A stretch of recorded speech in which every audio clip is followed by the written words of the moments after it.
Saludos y buenos días en este 19 de abril, nuevamente acompañándoles a través de este canal televisión, jornada de lunes. Les deseamos lo mejor para el día, lo mejor para la semana, a todos los telespectadores de este canal televisión y por supuesto también a los oyentes de Radio 10 Ingenio. En esta jornada, empezando semana, insisto, vamos a tener temperaturas un poquito más altas de lo normal, pero para el próximo fin de semana se espera que haya alguna llovizna, sobre todo en el norte de la isla de Gran Canaria, o sea que tenemos o tendremos un tiempo, aunque sea de verano en estos días, pues para el fin de semana volveremos a la primavera. Una vez dicho esto, comenzamos nuestra ronda informativa saludando a nuestra compañera Teresa Hernández en el Centro de Producción de Ingenio. Teresa, muy buen día. ¿Qué tal, Antonio? Muy buen día también a los televidentes y a los oyentes de Radio 10 Ingenio. Hoy tenemos un solo apunte para nuestro informativo, para nuestra conexión diaria. Vamos a recordarles que esta tarde, a partir de las 7:30, este canal televisión va a emitir en diferido el encuentro celebrado el pasado viernes en la Fundación Anina Díaz Cutillas dentro de su programación cultural Abril Literario, Primavera y Poesía. Y Thaisa Afonso y María Denis, alumnas del grado de Lengua Española y Literaturas Hispánicas de la Facultad de Filología de la Universidad de Las Palmas, hicieron una presentación en honor a la poetisa y escritora canaria Natalia Sosa Ayala, abordando el interrogante filosófico del yo. Se contó también con la actuación musical de la cantautora y filóloga Silvia Hernández y del guitarrista Pablo Quintana. Recuerden que podrán verlo en diferido esta misma tarde a las 7:30 en este canal televisión. Era lo que teníamos que contarles en la jornada de este lunes. Antonio, saludos y hasta mañana. Saludos y hasta mañana, Teresa. En esta oportunidad saludamos a nuestro compañero Chano Hernández en el municipio de Agüimes. Chano, buenos días, adelante.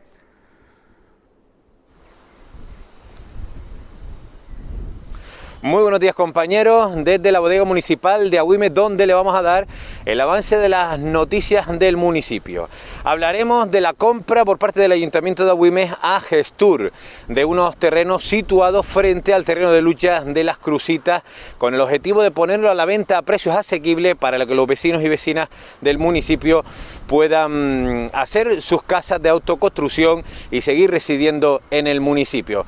En otro orden de cosas y en materia de cultura, este sábado sale a escena el espectáculo familiar teatral El Sastrecillo Valiente. Las entradas están a la venta en entrees.es. Y también tenemos que comentarles que Agüimes e Ingenio han aparecido en la revista Traveler, una revista de prestigio internacional en materia de turismo, una de las mejores, que habla de los encantos del municipio de Agüimes e Ingenio. Y terminamos con una nota de suceso, porque este pasado fin de semana una vivienda en la localidad de la Playa de Arinaga, en la zona de Soconegro, era objeto de un incendio. Las llamas devoraban un piso en una tercera planta sin daños personales. Todas estas noticias ampliadas en nuestros informativos. Buen día. Buen día, Chano. Volveremos a contactar contigo a lo largo del programa. Nosotros de inmediato vamos a abordar la tertulia.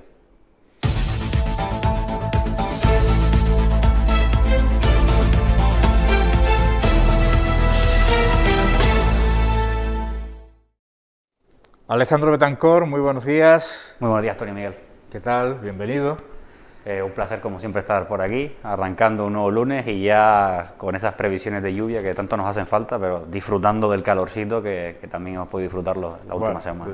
Será, como decía un viejo conocido, agua o lluvia que casi no llega al suelo, pero bueno, dicen que en abril lluvias 1000, pero eso hace mucho tiempo que no se cumple. El cambio climático está afectando, ya se nota. Bueno, saludamos también, bueno, podríamos decir que en la jornada de hoy Alejandro viene en representación de Santa Lucía, ¿no? Por decirlo. Porque sí, por decirlo, ya que tenemos a Antonio Artiles también, que viene en representación de Agüimes. Antonio, muy buenos días. Buenos días. Si acaso también vamos a saludar a Eloína García Alemán. Muy buenos días. Hola, buenos días, Antonio, y buenos días a Alejandro y Antonio. Bueno, en caso de todos los oyentes. Sí, y en tu caso no sé si en representación de Las Palmas de Gran Canaria, de Santa María de Guía o de ambos. Bueno, de ambos, porque esta mañana estuve en Santa María de Guía y ahora estoy en Las Palmas, con lo cual puede ser de ambos sin querer abarcar mucho, ¿eh? Bueno, en Las Palmas de Gran Canaria todavía la panza burro, ¿no? No, ahora está el tiempo despejadito. Ah, este Ahora está despejadito. bueno. O sea que Sí, el porque verano está- también les afecta. El veranillo, sí, como lo llaman ahora. en verano, perdón. No, nada, que en la previsión informativa decían que en esta próxima semana vamos a tener un veranillo, un veranito, como quieran llamarlo. Bueno, algo llegará hasta que luego aparezca la panza de burro durante todo el verano, eso es así. Pero bueno, de Lo- momento es despejado y fresquito. Y fresquito, bueno, ya eso es Sí, una sí, novedad. Estábamos sí, sí. enfrascados aquí conversando previamente al programa, porque muchas veces tenemos la ocasión de mantener conversaciones interesantes incluso, ¿no? Estábamos hablando del pasado. Lo que pasa es que, claro, del pasado yo creo que comenzó la conversación con Antonio y nuestro compañero Oliver Caballero de Radio 10 Ingenio, y estaban hablando de los años 50, pero claro, dejaríamos en fuera de juego a Alejandro, ¿no? Totalmente. Pero uno aprende y ve cómo hemos cambiado, y la verdad que me asombra, porque parece que fue hace mucho, los jóvenes recordamos que fue hace muchísimo, hace 60, 70 años, no es nada, históricamente, y ostras, cómo ha cambiado el sureste. No, lo malo es que los jóvenes muchas veces no recuerdan eso y no lo preguntan. Sí, y no lo preguntamos, eso Y es. así no sabemos de dónde venimos, desgraciadamente. Y no cuando valoramos lo que comentamos- tenemos. Cuando comentamos algo de antiguo, me da pena porque hay gente que, como yo, nosotros le llamábamos cuartería, porque en el barrio donde yo vivía habían 16 familias que hoy no vive sino una. Ajá. Y entonces cuando hablamos de esas cosas, todo el mundo abre los ojos y no, esa era la realidad hasta los años 70, que estábamos hablando antes, que empezó la autoconstrucción debido al turismo, que fue la que levantó Canarias, pero la mitad de la gente vivía en Tomateros, vivía en Chabolas, vivían en un montón de sitios que... La casa real de antes era una habitación grande, dividida en dos, una para los hijos y otra para los padres. Ajá. Bueno, que Esa era la realidad. el turismo que levantó Canarias, sobre todo en la comarca del sureste, Del bien es sureste, cierto sí. que después el turismo se desarrolló con inversiones familiares, cada familia compraba un apartamentito si podía, era bastante asequible, no es como ahora que te hipotecas de por vida, sino que un apartamento se podía comprar en 3, 4 años.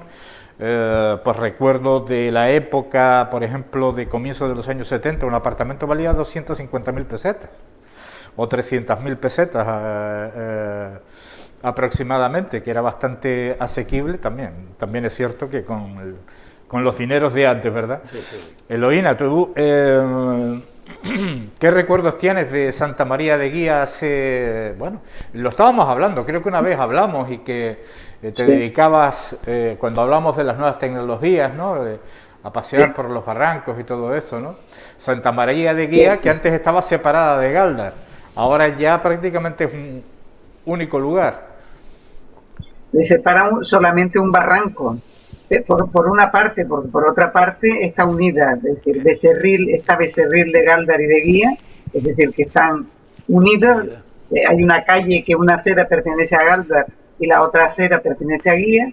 Luego hay otra zona que comparten el barrio de Anso, el barrio de Olla de Pineda, y casi en Guía, donde está la universidad en este momento, la Fernando Pessoa, pues hay una calle que las casas que están a la derecha son de Gáldar y el colegio Nicolás Aguiar pues es de Guía. Es decir, que estamos prácticamente unidos, ¿no? Ajá. Y bueno, recuerdo muchísimo. Hablabas que 250.000 pesetas o 300.000 pesetas no era mucho dinero. Bueno, depende. Bueno, porque sí era, ¿no? Pero... a lo mejor, claro, porque a lo mejor el sueldo en los años, yo empecé a trabajar en los años 80, pues ganaba 50.000 pesetas. Ajá. Y era un montón, porque era, bueno, lo que se decía, un sueldo fijo, ¿no?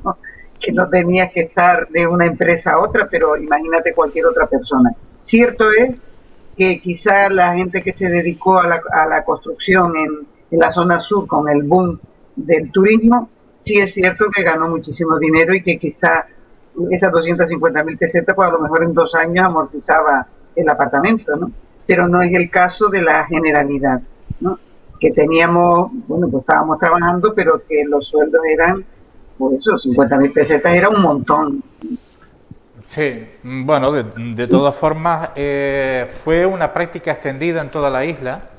es el único modelo de todo el archipiélago, modelo turístico, que era de inversiones familiares. Un complejo se construía en base a la inversión familiar de un apartamentito, otro apartamento, y de ahí los problemas que ha habido a lo largo de la historia a la hora de la renovación de la planta alojativa, que se llama planta alojativa obsoleta, porque nos encontramos que en vez de tener un propietario, pues a lo mejor un complejo de apartamentos de 50 apartamentos, pues tiene 50 propietarios completamente diferentes.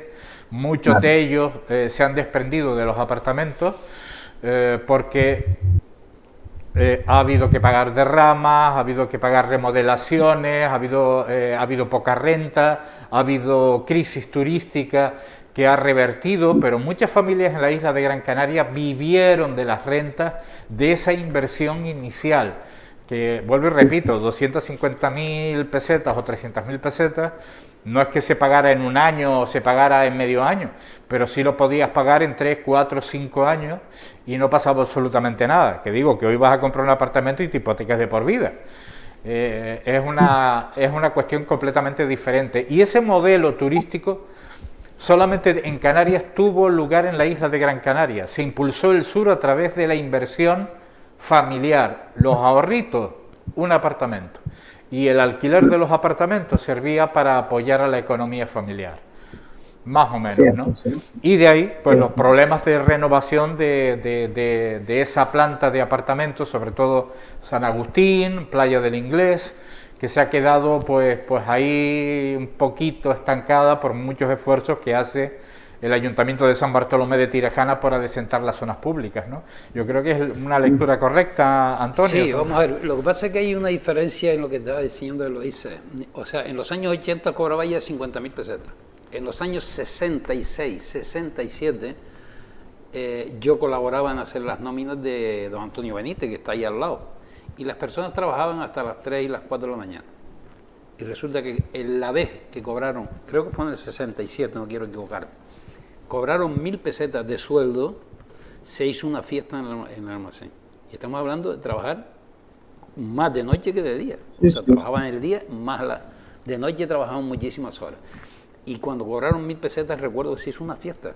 Porque llevar el sobre con 1.000 pesetas, eso era tremendo, ¿no? Bueno, a finales yo estoy hablando de comienzos de los 70 Después, ¿verdad? Aproximadamente. Que la revolución del sur, o sea, que empezó por San Agustín en los años 66, por ahí, 65, 66, que fue la rotonda, la famosa rotonda de San Agustín. El gran hotel aquel que está ahí al lado.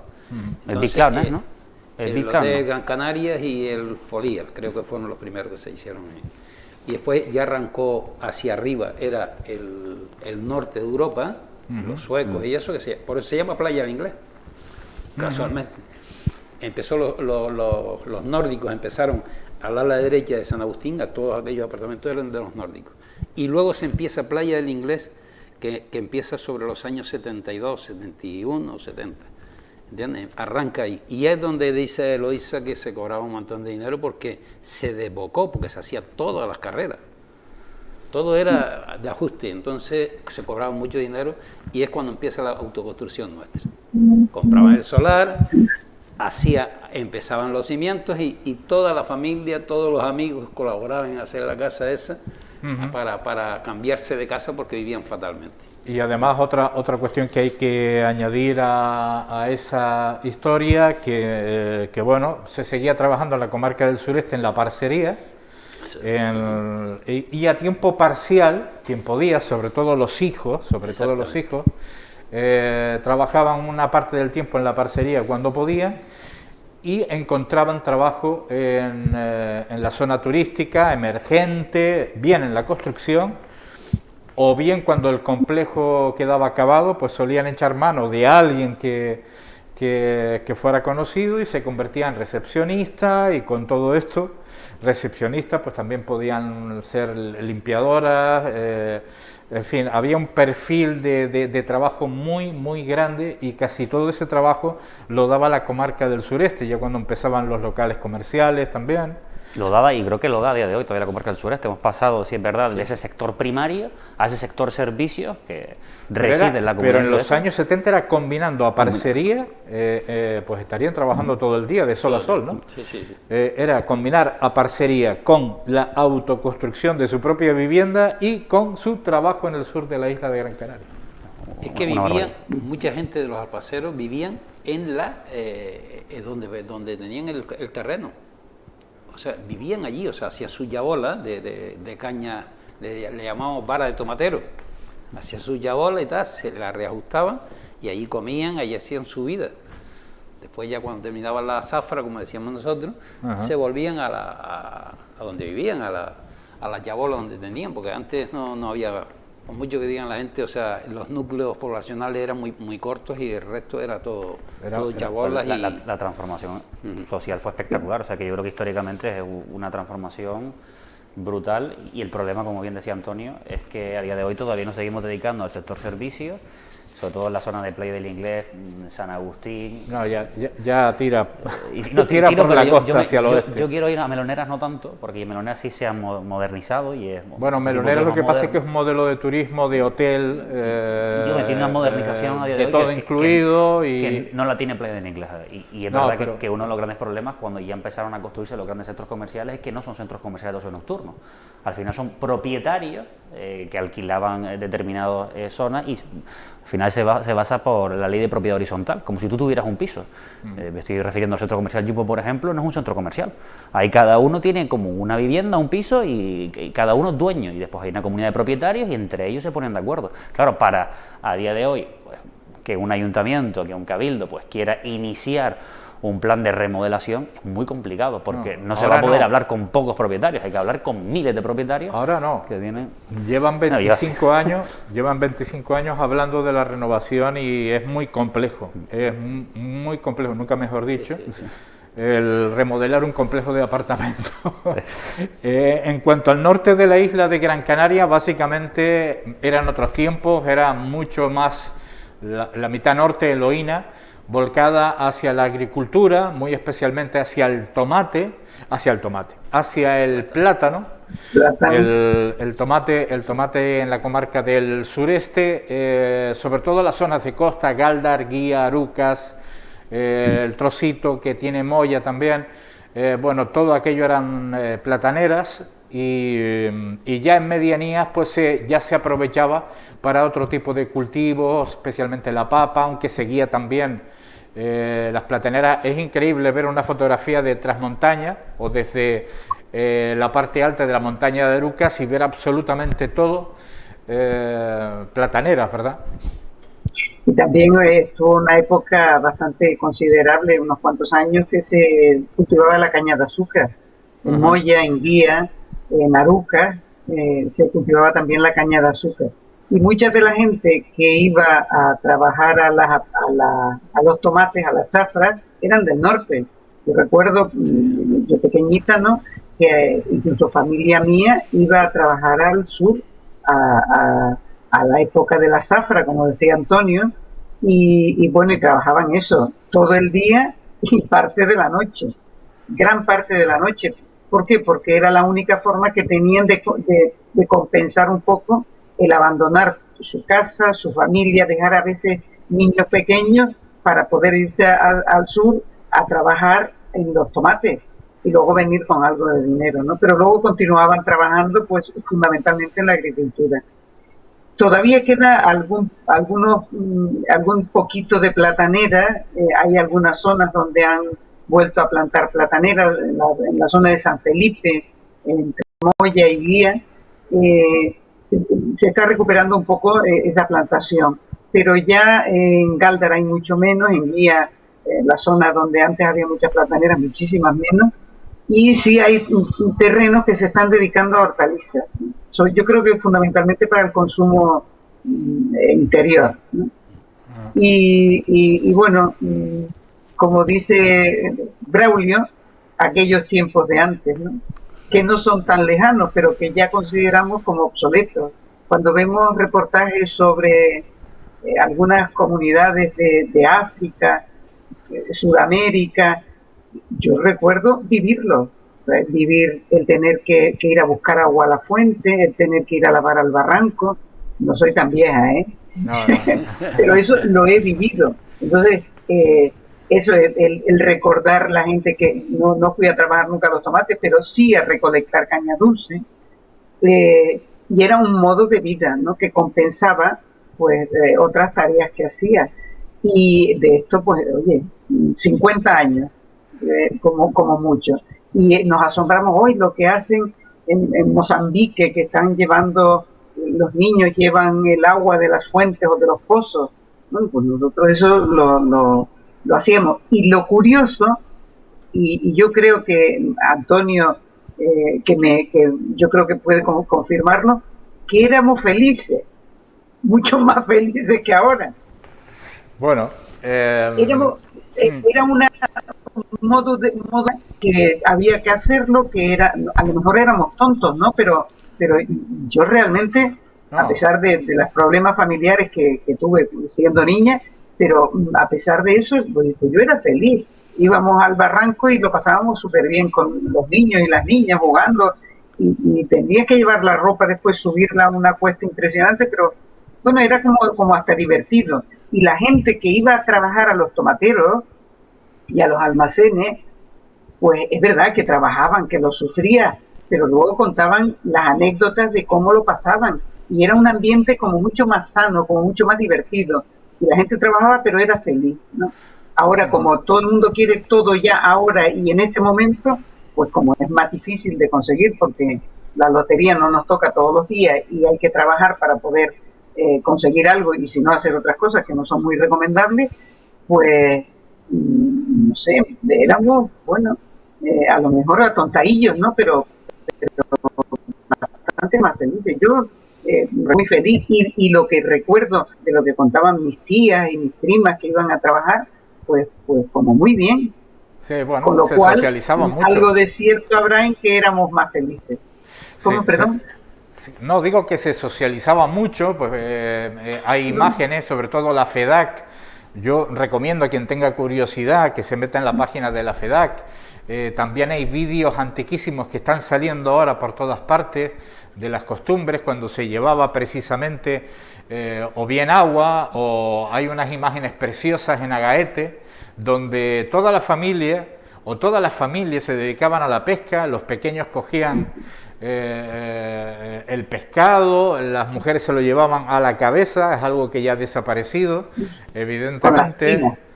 Sí, y bueno, otro tiempo en el que uno se sumerge, ¿verdad? Ahora con esta nueva tecnología de inteligencia artificial que te convierte un vídeo antiquísimo como si fuera un vídeo rodado anteayer, pues nos asombra muchísimo. Y si quieren, yo no sé, por aportar de Las Palmas de Gran Canaria, Las Palmas de Gran Canaria ahora es Las Palmas de Gran Canaria.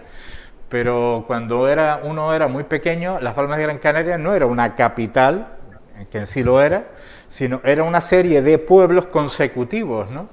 Porque cuando si cogías la guagua en la isleta, cogías la guagua, después de la isleta no había nada más que arenales, hasta la zona de Ciudad Jardín, que fue construida especialmente por los ingleses, que tenían sus negocios portuarios en Las Palmas de Gran Canaria. Después de ahí venía el barrio de Arenales.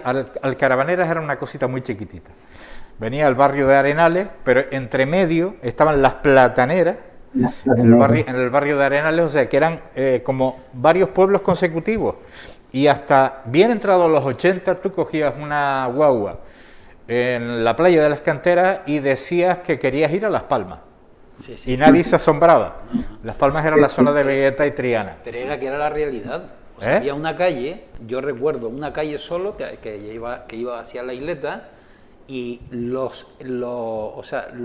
que pasa hoy en día, que se acumula mucho la arena en las canteras, eso antes no ocurría, porque pasaba al otro lado. A la parte de Canteras y Alcarabaneras. Y Alcarabaneras. Sí, lo que pasa es que Alcarabaneras está mucho más para acá. Pero es que había una calle que incluso yo me acuerdo no estaba ni asfaltada en aquel entonces. Estamos hablando de yo jovencito. Hasta ahí yo no llego, pero... Y el mar llegaba exactamente a la calle donde está A la trasera de la que Triana, sale- que se llama la Marítima, la antigua, no, la antigua donde Marítima. estaba el Eco de Canarias, en la calle esa que se llama... León y Castillo. No, por debajo de León y Castillo. No, llegaba hasta el Metropol. Venega. Sí, pero es que estamos La calle hablando de Venega. tramos diferentes. Sí, la calle Al Venega final los dos tenemos tropezaba el mar, razón. Tropezaba el mar en la calle Venega. En la calle Venega Sí, sí, y tropezaba el mar, no existía el Metropol, No, todo sí, eso sí, era, está bien. era mar, Sí. y en la trasera de León y Castillo, hasta llegar a la Plaza de la Feria, pues llegaba el mar ahí. Y ya digo, las Palmas de Gran Canaria eran básicamente una serie de concentraciones, pueblos, como Exacto. quieran llamarlo, consecutivos hasta que ya se expandió cada uno y desaparecieron los arenales, desaparecieron las plataneras, que eran líneas divisorias, y la zona noble pues quedaba ahí, que era, y lo único que existía en San Cristóbal, que ahora lo llamamos a todo, que es la Vega de San José, era lo único que existía, el barrio marinero de San Cristóbal. De eso sí te acuerdas, ¿no, Eloína? Sí, de eso sí me acuerdo. De eso sí, no de las plataneras en la zona de Arenales, que ahora es mi barrio. Todo el entorno Pero- de la Clínica del Pino Y el Estadio Insular. y Todo el hasta estadio casi insular. el Estadio Insular, Sí. bueno, casi hasta el Estadio Insular no, porque allí estaba asentado Ciudad Jardín, pero desde Ciudad Jardín hasta el barrio de Arenales y ocupando un gran espacio eran plataneras, antes de la construcción de la Clínica del Pino. Bueno, Exacto. y nos recordamos también, yo de la construcción de la Clínica del Pino no me acuerdo mucho, pero sí de la construcción de la Ciudad del Mar, que es toda la avenida marítima. De esto sí me acuerdo, y de cuando se puso el tren vertebrado también me acuerdo. Es decir, que eso no hace tantos años. No. En los años 70 aproximadamente, ¿no? En el año 71 empezó a construirse, en años 70, 69, 70, 71, empezó a construirse la Ciudad del Mar. La Ciudad del Mar.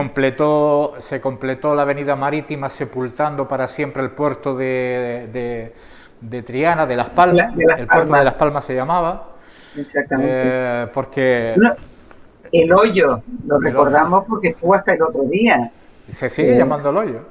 Se sigue llamando el hoyo, ¿sí? Efectivamente. Y la calle 18 de julio, 15 de noviembre, pues estuvo con el muro que separaba el mar hasta hace poquito, que se levantó la zona de la Gran Manzana y la calle de Luis Doreste Silva. Es decir, que hasta hace poquísimo estaba, después de estar hecha la calle Luis Doreste Silva, quedaba todavía en la calle 18 de noviembre, de este 18 de julio, que ya hoy no existe, el muro de contención a donde llegaba en Ajá. su momento el mar.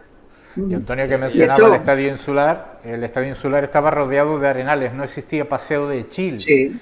ya que fue No, no. construido en el año 43, aunque la Unión Deportiva nació en el 49, ¿verdad, Alejandro? En el 40, yo sé que Las Palmas en el 49, eso está claro. Bueno, Eso sí lo estaba en un arenal, terrenos que se dio Eufemiano Fuentes, se construyó el Estadio Insular y más tarde apareció el Paseo de Chile justo por encima de la grada curva, ¿no? Sí, Bueno. yo estoy de acuerdo con todo el argumento que ha dado Eloísa. El único que no... Eloína. Eloína.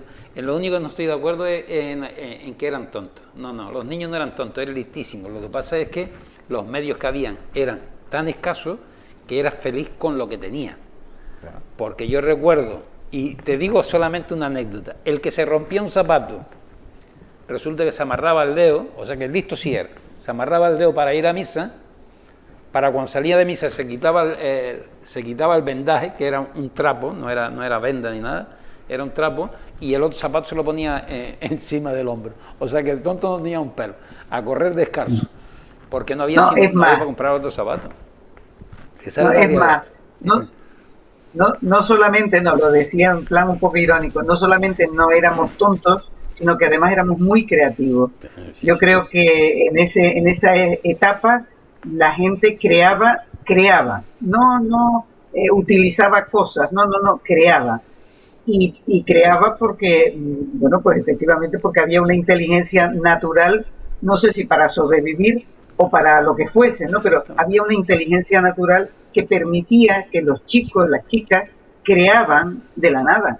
Es decir, no tenían ningún modelo, no había, por supuesto, la radio fue escasísima en los años 50, la televisión evidentemente no existía, luego no tenían unos modelos que les permitiera copiar nada, sino eran creativos y entonces creaban sus propios juguetes, había de la piña se quitaba el carozo y se hacían muñecas, por ejemplo, los chicos con tablas y la suela de las alpargatas hacían carretillas o carros, no sé cómo, es decir, que cada uno, y estábamos jugando pues todo el tiempo que podíamos, porque como además no teníamos que estar dentro de la casa, sino que podías estar donde quisieras, pues estábamos divertidísimos. Yo por eso digo que los recuerdo de la época más feliz de mi vida. Y siempre estaba en una investigación. Bueno, yo tengo anécdotas infinitas, ¿no? Si alguien me pregunta, podría decir que en aquella época era interactiva, ¿no? Porque estábamos siempre investigando, haciendo cosas y creando cosas. Por eso que era una etapa que se fue muy rápido, pero porque estaba súper llena de emociones. Estamos completamente de acuerdo. Vamos a dar la palabra a Alejandro, pues se está quedando... No, yo estoy escuchando atentamente, ¿no? Y en esta parte yo, por supuesto que estoy de acuerdo. ¿A ti qué sensación te entra cuando escuchas todas estas anécdotas de un mundo que parece tan lejano? Estoy muy de acuerdo con lo último que acaba de decir Eloína, y es verdad que la humildad es un valor. Y no tener nada y empezar pues a decir voy a hacer esto, tengo que compartir, tengo que obligar a compartir, porque al no tener nada mi vecino me va a ayudar, tengo que ser natural, tengo que jugar con todo el mundo, no había nada, no veo un reflejo de otra vida que parece que es una vida muy buena y tengo que aparentar o tengo que ser más egoísta. No. Yo creo que este punto se ha perdido en el día de hoy. Y además otra cosa, Eloína, Antonio, se compraba de fiado. La mayoría, no todo el mundo, pero aquello no todo el mundo, pero me lo apunta Chanito. Sí. Eso hoy en día es inconcebible, la gente no se fía como antes. Pero la compra podían ser 2 pesetas, el aceite, el azúcar y el café y el jabón, 2 pesetas. Y el petróleo. Y el petróleo. Es que ahora lo dice y la gente, yo estaba quería preguntarle a Alejandro qué piensa. Puede pensar que son bobadas y que son historias para no dormir, pero esta es la realidad. Yo recuerdo ir a comprar con 20 duros, 100 pesetas, la compra para la semana. Y esto era como, era un montón de dinero el que te estaba gastando. Y estoy hablando con 10, 12, 14 años, ¿no? Pues eso es una realidad. ¿Cómo ibas a comprar? Pues en mi caso, mi madre no solía comprar de fiado, ¿no? Pero sí que había muchísima gente que decía, oye, cuando el padre cobraba a final de mes, iba y le pagaba la compra a los tenderos, ¿no? Pero mientras, lo que ibas necesitando, ibas comprando. Los chiquillos estábamos siempre en los recados. Y me estoy acordando de una anécdota y se las voy a contar porque es muy simpática. Una prima de mi madre padecía muchos dolores de cabeza y le dijo al hijo mayor, oye, ve, le dio 1 peseta, ve a la tienda de José Vega, que dicho sea de paso era el suegro de Santiago Betancor Grito, en paz descanse, ¿no? Ve a la tienda de José Vega y me compra un calmante vitaminado. Él fue a la tienda, porque le dolía mucho la cabeza, él fue a la tienda y cuando llegó había un proveedor que estaba vendiendo pitos. Y el pito valía 1 peseta. Y dijo, bueno, pues total, se compra el pito y llegó a la casa tocándole el pito a la madre que tenía dolor de cabeza. Esto es una realidad. Es decir, que a mí me hace mucha gracia porque me imagino la madre cuando el chiquillo le llegó con un pito para el dolor de cabeza, cómo se pondría, ¿no? Pero esto es una realidad. ¿Y qué pasaba? Pues a lo mejor se llevaría alguna torta, pero estaba feliz. Digo, en vez del calmante, pues compró el pito, ¿no? Y son hechos de hace, pues 60 años puede ser, pues de 60 años. O menos, o menos, porque... O quizá menos, a lo mejor se puede asombrar, o quienes tienen una idea deformada de lo que es Las Palmas de Gran Canaria, pero después del barrio de Arenales tenías que llegar a la zona del Pino, donde estaba el barranco Don Zoilo, que hoy es día residencial de alta gama. Sí. Pues, ¿tú sabes lo que había ahí? Cabras. y la gente de distintos puntos que a lo mejor te podías echar medio día caminando de un lado para otro, pues iba a comprar leche de cabra al barranco de Don Zoilo, lo que hoy es pues un residencial de alta gama. Por eso diferenciaba muy bien los diferentes barrios, hasta que ya empezó a crecer la zona de las Chumberas, ¿no? El patronato Francisco Franco de Chamán y todo esto, pues por las viviendas sociales de la época, ¿no? Sí, sí. Yo creo que está siendo, yo creo que una tertulia súper interesante, que es una cuestión que creo que los jóvenes tenemos de reflexionar. Hay que escuchar a las personas mayores, tenemos que saber de dónde venimos, porque esto no es gratis. O sea, lo que lo estamos disfrutando es gracias a un esfuerzo de nuestros abuelos y nuestros padres, y muchas veces pensamos que la vida ha sido así. La vida es así de fácil, y la vida no es fácil. La vida fue dura y se han conseguido muchas cosas muy importantes. Y ahora nosotros también tenemos el otro hándicap, que no sabemos vivir en comunidad. No, Estamos en la época del individualismo, las redes sociales no nos están conectando, todo lo contrario, y creo que debemos de aprender pues a disfrutar de los momentos de la vida y en las pequeñas cosas. Y es verdad, y ustedes lo saben, en las pequeñas cosas está la felicidad, no en las grandes ostensiones. Todo lo contrario, ahí está. Te puedo asegurar que en ningún momento se sentía la dureza de tener que ir a comprar la leche porque ibas caminando, porque no tenías suficiente o no podías coger la guagua, que a lo mejor la guagua era para ricos en un momento determinado y tenías que ir caminando para después traerte el cacharro de la leche recién ordeñada de nuevo a casa, pero eso no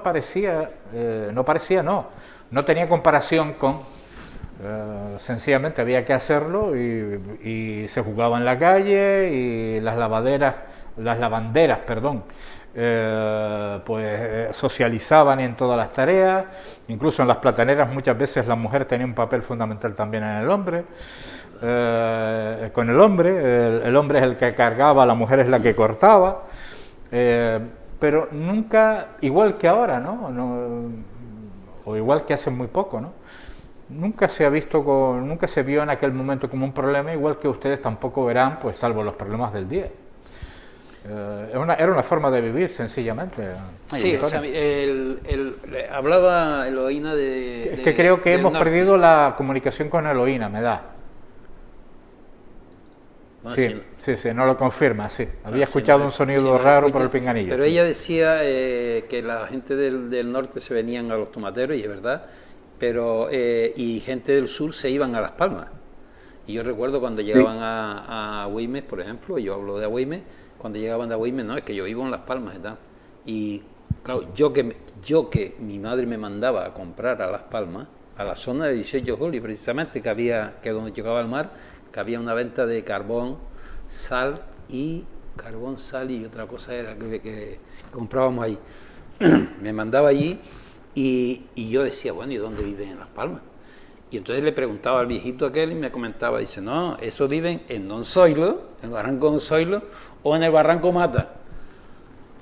Vivían en cuevas, se iban de aquí y llegaban vestidos con su ropa, pero vivían en cuevas, en Las Palmas, hasta que se dieron las casas baratas las casas sociales, de arriba de Chamán, de Las Reollas y de San Cristóbal. Me parece que hay una parte de Martín todo Freire. Por fases. Primero fueron las chumberas, después de las chumberas apareció el patronato, como comentaba antes, de Chamán. Escaleritas era tan solo un proyecto, era una autopista. Bueno, Escaleritas era como ir al campo, me refiero al campo.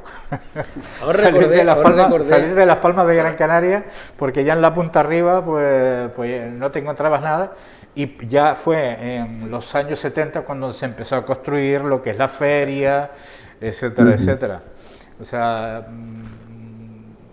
yo destaco lo que decía Eloína, porque los fiados no crean ustedes que eran el aceite en las tiendas de aceite y vinagre, sino incluso en el mercado. En los mercados, antiguo mercado del puerto, antiguo mercado de Las Palmas, ahora ya no se pueden llamar de esa manera, ¿verdad? Pero en los propios mercados tú ibas y decías que no te alcanzaba y venga usted, nada, tranquila. Sí. Tranquila, si no lo paga hoy, lo paga mañana, y si no lo paga, se queda en su conciencia. Eloína. Cierto. esto es increíble que pasase hace tan poco tiempo, ¿no? Y que ahora no te fías ni siquiera del dinero, porque puede ser que esté falsificado. Tú sabes, en donde único no se pagaba tanto fiado, más que nada por lo que yo veía de chico, en los bares. Cuando la gente jugaba las cartas o al dominó, o a lo mejor escuchaban el partido de Las Palmas por la radio, porque aquello era como hoy verlo por... no, usted paga a perra o a 5 perras, paga usted el ron que sacaba ya, porque después te ibas y no te ibas a acordar. Con los mayores. No, en las tiendas, antes en las tiendas se despachaban copas, se decía, ¿no? Sí. Y sí, había veces que sí que fiaban, ¿no? Sí, salvo el más lúcido que dijera, pago yo, me lo apunta. Pero el que no iba tan lúcido, ya la cosa se complicaba. Vale. No sé, yo esto no lo recuerdo, sino ver que tomaban y decían, oye, me lo apuntas, pero me lo apuntas porque vivía al lado de la tienda y seguro que iba a pagar al día siguiente, ¿no? Digo que fundamentalmente pero me imagino que en la ciudad, si no iba muy lúcido, después iba a tener un follón, pues no, mira, págalo. Me parece págalo bien. O que lo pague quien sea, bueno, y después tú se lo devuelves y tal, ¿no? Pero por ejemplo, hablando de cuando el aeropuerto de Gando, porque en aquella época era aeropuerto de Gando, era de tierra inicialmente, después ya vino el cemento, la pequeña terminal que había, que sigue estando ahí, y demás, pero el primer aeropuerto fue precisamente en Escaleritas. Los primeros vuelos fueron a Escaleritas precisamente. Y hay un monumento. Por eso no lo sabía yo. Sí, pues hay un pequeño monumento allí de conmemorativo y demás, a la entrada de Guanarteme, especialmente, aunque Escaleritas queda hacia adelante, sobre el primer vuelo, y los primeros vuelos se realizaron en Escaleritas. Ya después pasó rápidamente a la zona de Gando, que era de tierra. Ajá. O sea, lo que sí recuerdo es mi abuelo que comentaba que vino el avión Plus Ultra, pero era un avión que aterrizaba, un avión que aterrizaba en el mar. Eso sí lo había oído, pero del aeropuerto en la zona de Escaleritas, la verdad que no. Los vuelos a la zona. A ver, no estoy hablando de un aeropuerto comercial, estoy hablando de los primeros vuelos. Alguna pista de los primeros vuelos. Ajá. No, pues no, eso no lo sabía. Oye, pues tendré que ver ese recuerdo, porque no tengo ni idea. Y también del aeropuerto. Y también, pues vamos a ver, viajar antes, ahora, bueno, cuando ibas en el ferry a Tenerife, aquello era viajar. Sí. Ahora simplemente da un ratito y aquello era viajar. Y la gente en el ferry. Y antes de los ferries, los correillos. No, estoy hablando. Tardaban 6 horas. Estoy hablando de los correillos y estoy hablando de los barcos de aquella época. Que para ir de una isla, pues por ejemplo de Gran Canaria a La Palma, tenía que pasar 3 días hasta llegar. Independientemente de la gente acostumbrada a los cargueros y todo esto. O incluso al principio, cuando empezaron los ferries, que tenías que esperar los que venían de la península, por ejemplo, para ir de aquí a Tenerife, o a ver qué día pasa por Tenerife para ir a Gran Canaria.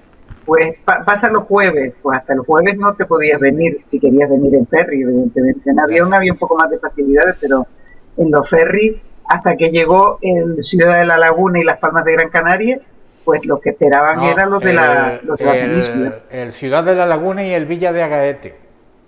Y el Villa de Agaete después, sí. Fueron los dos, la primera pareja de ferries que empezó a operar, ¿no?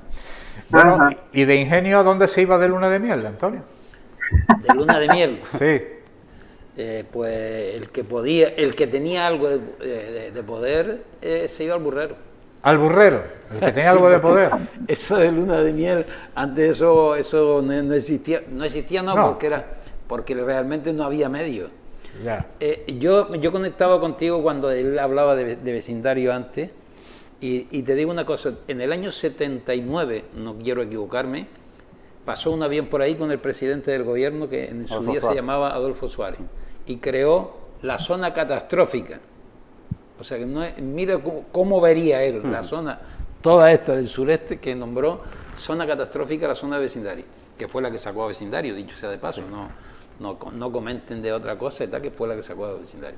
Y entonces eso me parece mal que no se recuerde. La figura de Adolfo Suárez y cómo se quedó impresionado con la forma de vida aquí. Sí, señor. Se recuerda muy poco en la Unión. Precisamente en la Unión hicieron un monumento hace 4 años a Adolfo Suárez. Pues me alegro, me alegro. Y el monumento es muy pequeño, la verdad que estoy de acuerdo contigo, fue trascendental. Bueno, aterrizó en lo que hoy en día es el campo municipal del vecindario, el equipo que estuvo en segunda división.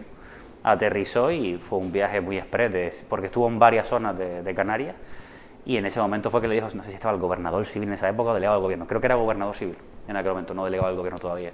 Y habló de directamente alumbrado y las alcantarillas que no había, porque la cloaca era la propia casa y decía, esto es tercermundista, esto no es la España que nosotros estamos pregonando. Sí, y los pozos negros. Yo la verdad que siempre quiero decirlo porque en mí siempre ha habido una especie de agradecimiento por él.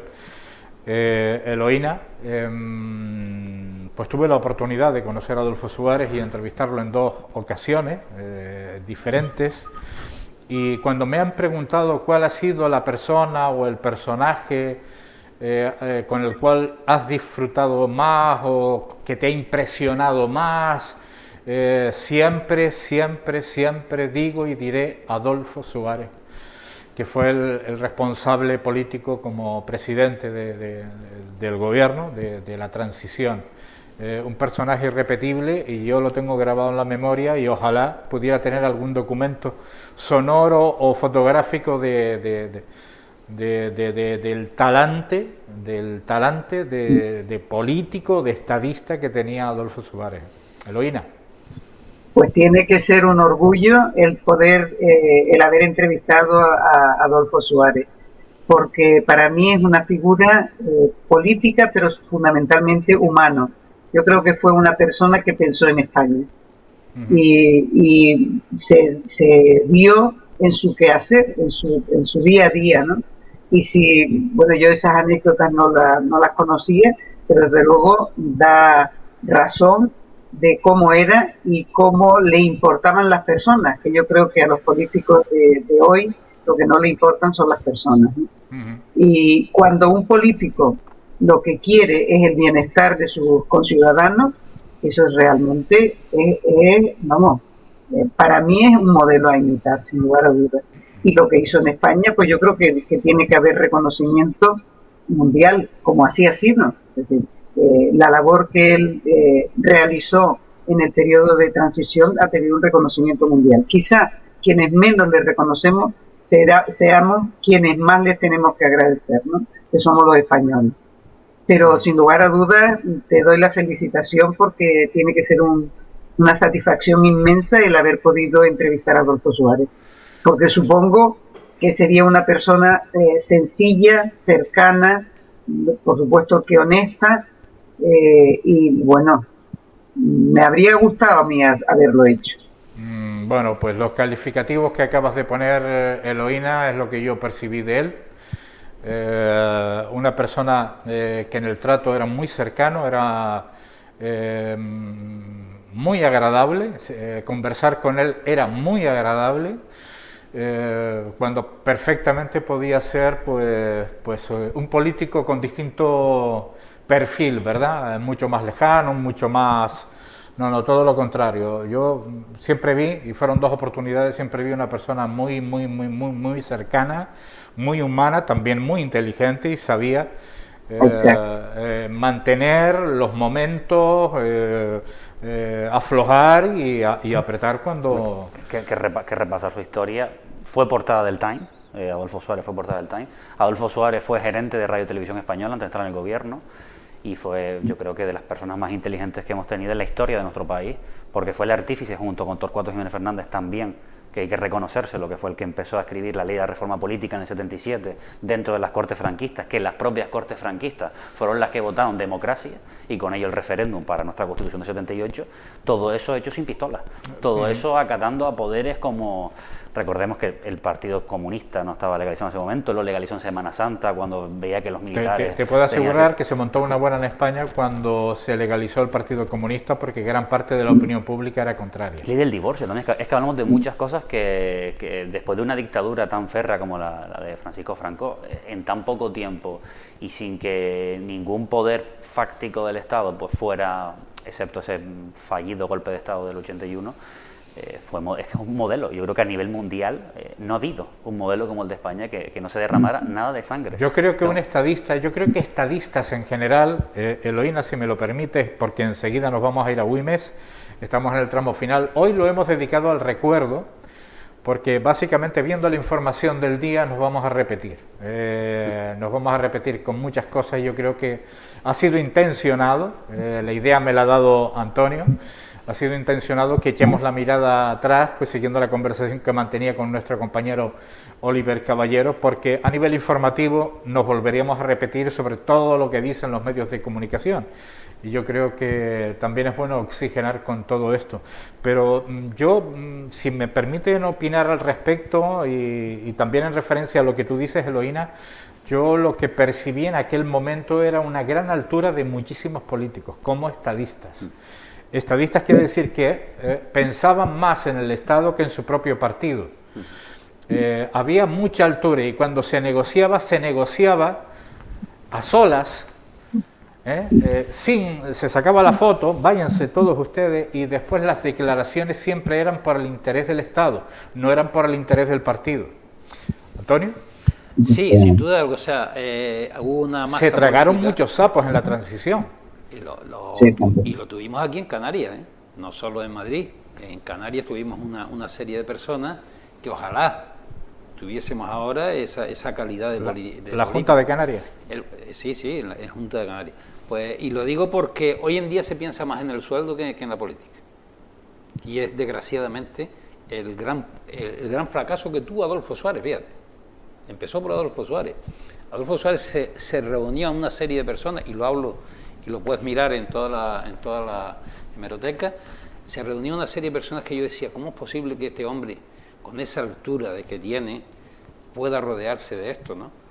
Que no pensaban, sino es lo que estamos viendo hoy. Un tío que está hoy en el Partido Comunista, mañana está en el Partido Socialista, pasado está en eso. ¿Y tú qué es? Tienes que tener un pensamiento político y después darle el beneficio del pensamiento político a la ciudadanía. Y en este caso no se está pensando en eso, y desgraciadamente hay mucho. Lo más que se ve es eso. Pues fíjense Seguro ustedes, que habrán buenos políticos, pero que no se ve.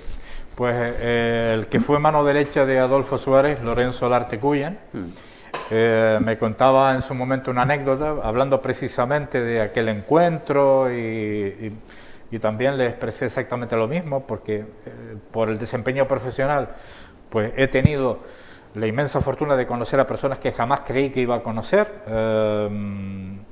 Pues había una anécdota que él la suele nombrar, que cuando vino Tarradellas a España, estaba en el exilio, le exigió una serie de cuestiones a Adolfo Suárez. Parece que la reunión fue tremendamente tensa, por eso digo que Adolfo Suárez es una persona que sabía dónde aflojar y dónde apretar. Fue tremendamente tensa donde las haya. ¿Y qué miras de estadista que cuando salió Tarradellas de la reunión con Adolfo Suárez le preguntaron los periodistas, muy curiosos, porque era el reencuentro de un nacionalismo como es el catalán con el presidente del gobierno? Y Tarradellas dijo que fue una reunión muy cordial y no dijo nada más.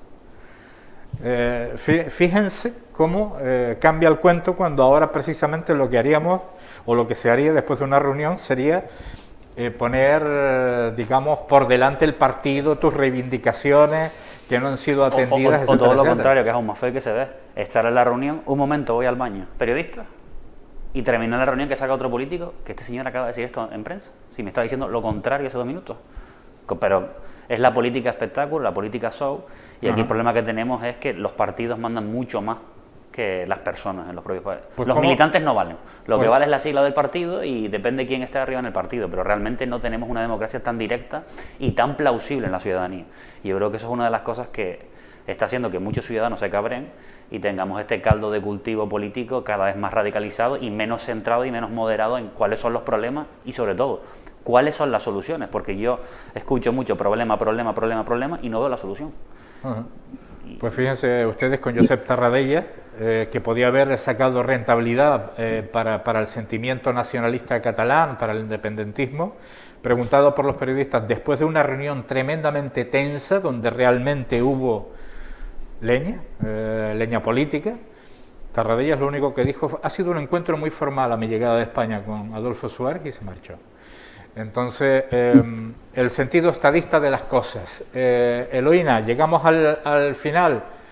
Muchísimas gracias a los tres por haberme dejado compartir también mis anécdotas. Bueno, yo también me he pasado con algunas anécdotas, pero una cosa solamente: pérdida de valores en todos los aspectos de la vida, en la sociedad actual, y como no, pérdida de valores en la política y en los políticos. Muchísimas gracias, Eloína. Hasta la próxima semana. Un abrazo para todos. Igualmente. Alejandro. Muchísimas gracias, un placer. Harás lo propio ojalá harás lo propio con las nuevas generaciones y contarás cómo era la vida en estos tiempos y un poquito antes. Yo creo que es fundamental, porque muchas veces es historia de España, historia de Europa, y historia de Canarias, historia de Gran Canaria, ¿por qué no? Y se tiene que dar, porque encima nuestros referentes a día de hoy están vivos y podemos agradecerse lo que son ellos. Y estoy recordando ya lo de la Universidad de Las Palmas, las movilizaciones por los primeros colegios, institutos, que fueron movilizaciones, no fue que se lo regalaran a nadie. Yo creo que es muy importante. Muchísimas gracias, Alejandro. Antonio. Pues yo termino con lo que decía Eloína. Yo creo que los políticos que tenemos es un reflejo de la sociedad que llevamos. O sea, la gente quiere tener otras cosas cuando vivimos eso. O sea, hay que ser realistas. O sea, ni más ni menos que lo que vivimos, como hablabas tú antes de Tarradellas y de muchos de ellos, y te hablaba de Canarias. En Canarias, fíjense en los principios de la democracia, de la autonomía de Canarias, fíjense en los principios donde vamos. Fíjense. O sea, la diferencia es enorme. Y es la ciudadanía, o sea, los que se presentan son ciudadanos. Fíjense cómo, antes de seguir en Agüimes, porque vamos a hablar del señorío de Agüimes en Barrica, precisamente es el reportaje que enseguida nos ofrece nuestro compañero Llano Sánchez, pero fíjense lo complicado que fue poner de acuerdo a la multitud de partidos que habían en aquella época, tanto de izquierda, que era impensable en la España de la dictadura, como en centro y derecha, se pusieron todos de acuerdo bajo una misma tutela, que fue la de Adolfo Suárez, para después dar paso a las primeras elecciones libres. Y no trascendió absolutamente nada, salvo el acuerdo, salvo la Constitución en la que trabajaron absolutamente todos. Y sin embargo, hoy en día no nos ponemos de acuerdo ni siquiera para la pandemia. Vamos con nuestro compañero Llano Sánchez, hablamos del señorío de Agüimes.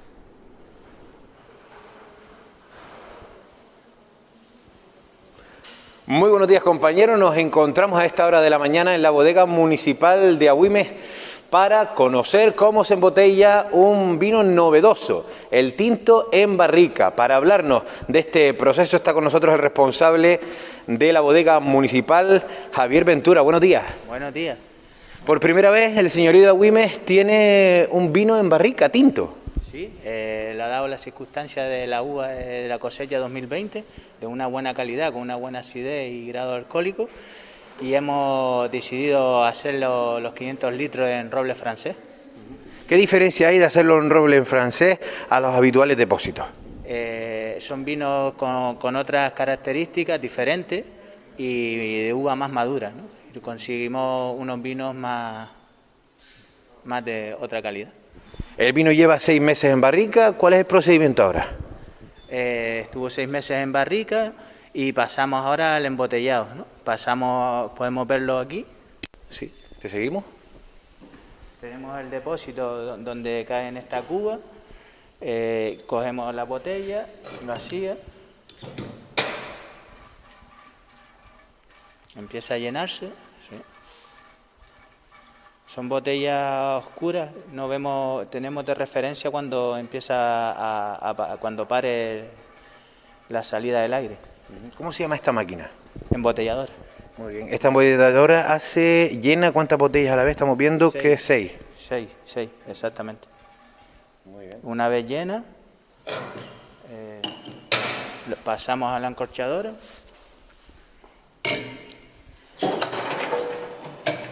Aquí está la gente viendo cómo se hace normalmente, ¿no? En un vino. Así es, son corchos de alta calidad, naturales, y ya pasa lo mantenemos así 3 días para que al contraerse el corcho de la máquina, al virarla no pierda, entonces lo mantenemos de pie 3 días y después ya la pasamos, la tumbamos. Y después supongo que de aquí todavía no sale a la venta, ahora pasa una serie de controles. Sí, exactamente, ahora nos falta el capsulado que va este año con lacre, más la etiqueta, también hay que llevarlo a analizar y también la cata, ¿no? El consejo regulador. ¿Qué características puede tener este vino? Bueno, es un vino maduro, como te decía antes, más maduro, con una acidez y unos taninos bastante redondos. Es una diferencia a un tinto joven, normal.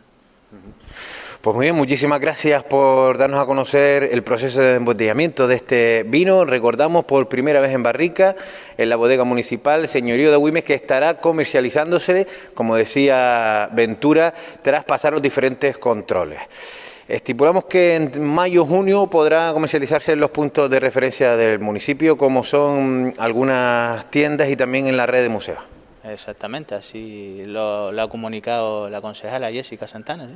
Muy bien, muchísimas gracias, Ventura, y que salga esta cosecha a pedir de boca. Pues bueno, ya saben, aquí el municipio de Agüimes no para, la gastronomía está a la orden del día, ahora el vino, próximamente también fue hace unos días el aceite, seguimos con ese apoyo al sector primario del municipio de Agüimes. Un apoyo fundamental que también se traduce en productos de altísima calidad. Nosotros terminamos nuestro programa por hoy en esta jornada de lunes, mañana más, si así lo desean, y tenemos su confianza a partir de las 11 de la mañana. Tengan buen día.